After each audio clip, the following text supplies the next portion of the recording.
एकथा आमे समस्ते जानिछे जे भगवान श्रीरामंक भाई लक्ष्मण स्वयं शेषनागंक अवतार थिले। जेतेबेले लक्ष्मणंकर युद्ध मेघनाद सहित होइतिला सेतेबेले मेघनाद श्रीराम एवं लक्ष्मणंकु नागपाश बंधन रे पकाई देइतिला। शेषनागंक अवतार हेबा सत्वे लक्ष्मण किपरि नागपाश बंधन रे पड़िले? कौन नागपाश शेषनागंठू बेसी शक्तिशाली थिला कि? श्रीरामंक पाखरे कौन नागपाश को काटिबा भली अस्त्र नथिला? कौन अछि एहार रहस्य? आजिर भिडियो रे एही रहस्य विषय रे आलोचना करिबा। जय पतितपावन जगन्नाथ, जय सनातन। आपण देखुछंती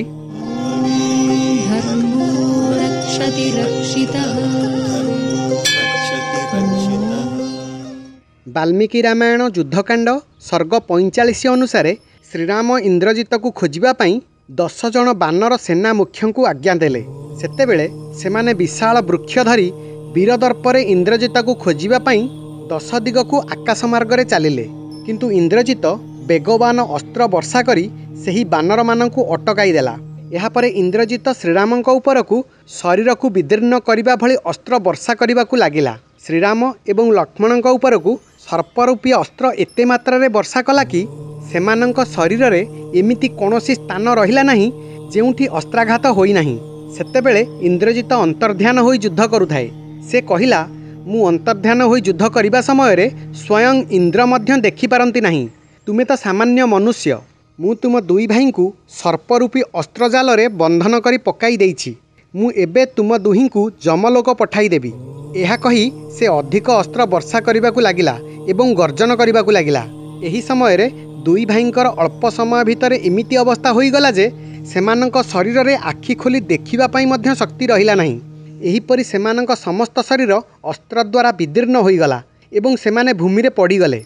सेमानंक समस्त शरीर को सर्परूपी अस्त्र कबलित करिदेला। पूर्व काल रे देवराज इंद्रंकु पराजित करिथिबा इंद्रजित क्रोधपूर्वक निज नागपाश बंधन रे प्रथमे श्रीरामंकु धराशायी करिदेला। भगवान श्रीरामंकु भूमि रे पड़ीजिबा देखि लक्ष्मण अत्यंत मर्माहत होई निराशपूर्वक शोक करिबाकु लागिले एवं लक्ष्मण स्वयं निज इच्छारे सेही नागपाश बंधन रे पड़िले। दुई भाईंक एपरी अवस्था देखि बानर माने शोक संतप्त होईगले। अत्यंत शोकरे अधीर होई आर्तचित्कार करिबाकु लागिले। समस्त बानर दुई भाईंकु चारि पाखरु घेरी छिड़ा होइथांती। हनुमान एवं अन्य महान बानर वीर माने विषादग्रस्त हेले। एहा परे हनुमानंक आवाहन रे गरुड़देव आसिले एवं से नागपाशरे कबलित दुई भाईंकु मुक्त कले। वाल्मीकि रामायण युद्धकांड सर्ग 51 अनुसार जेतेबेले रावण जानिबाकु पाइला जे श्रीराम एवं लक्ष्मण पुनः जीवित होइचंती सेतेबेले रावण चिंतित एवं विषादग्रस्त होईगला। से मने मने भाबिला, जेउ विषधर भयंकर सर्प तेजरे सूर्य समान एवं वरदान रे प्राप्त अमोघ थिला एवं सेमानंक द्वारा जेउ शत्रुंकु इंद्रजित बांधी देइथिला सेमाने जदि एभली बंधनरु मुक्त होईगले तेबे मोर समस्त शक्ति एवं सेना उपरे कौन भरोसा अछि? शेषनाग हेउछंती समस्त नागमानक मध्यरे श्रेष्ठ। कौनसी नागशक्ति तांक पाखरे निष्प्रभ।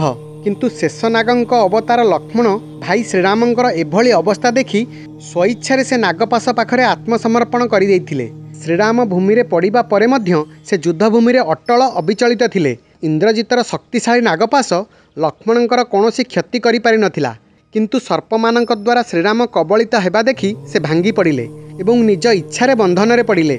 किंतु प्रश्न आसे, भगवान श्रीरामंक उपरे नागपाश किपरि प्रभाव पकाई पारिला? सुंदरकांड अध्याय 51 अनुसार हनुमान रावण को कहती, महायशस्वी सचराचर प्राणींक सहित समस्त ब्रह्मांड को संहार करी पुणी थरे निर्माण करिवार शक्ति रखुथिबा प्रभु श्रीरामंक सहित देवता, असुर, नाग, गंधर्व, यक्ष, किन्नर, सर्प एवं समस्त प्राणी मानंक मध्यरे एमिति केही नाही जे टक्कर देई परिबो। वाल्मीकि रामायण युद्धकांड सर्ग 18 रे श्रीराम स्वयं सुग्रीवंकु कहिथिले, संपूर्ण संसार रे जेते राक्षस, असुर, यक्ष अछंती मु सेमानंकु अंगुलीर अग्रभागरे मारी परिबी।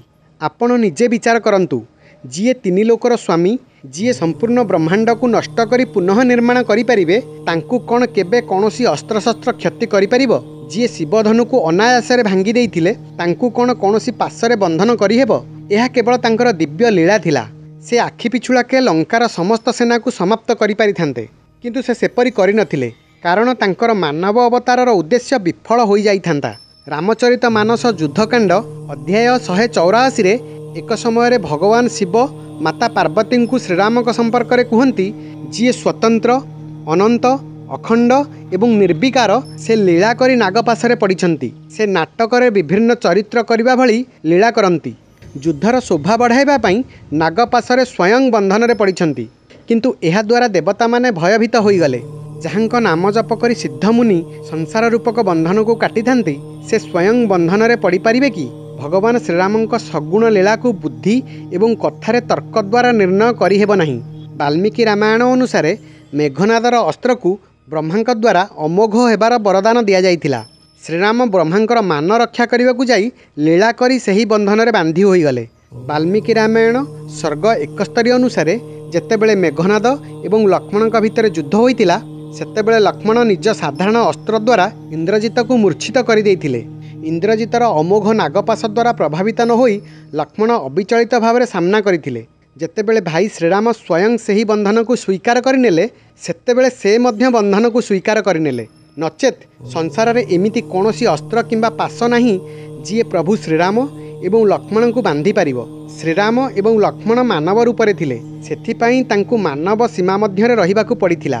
ଏହା କେବଳ ପ୍ରଭୁ ଶ୍ରୀରାମଙ୍କ ଲୀଳା ମାତ୍ର ଥିଲା, ନଚେତ୍ ସେ ସ୍ୱୟଂ କାଳର ମଧ୍ୟ କାଳ। ତାଙ୍କୁ କିଏ ବାନ୍ଧିପାରିବ? ଜୟ ଶ୍ରୀରାମ। ଭିଡ଼ିଓଟି ଭଲ ଲାଗିଲେ ଚ୍ୟାନେଲକୁ ସବସ୍କ୍ରାଇବ୍ କରିବାକୁ ଅନୁରୋଧ। ଜୟ ଜଗନ୍ନାଥ, ଜୟ ସନାତନ।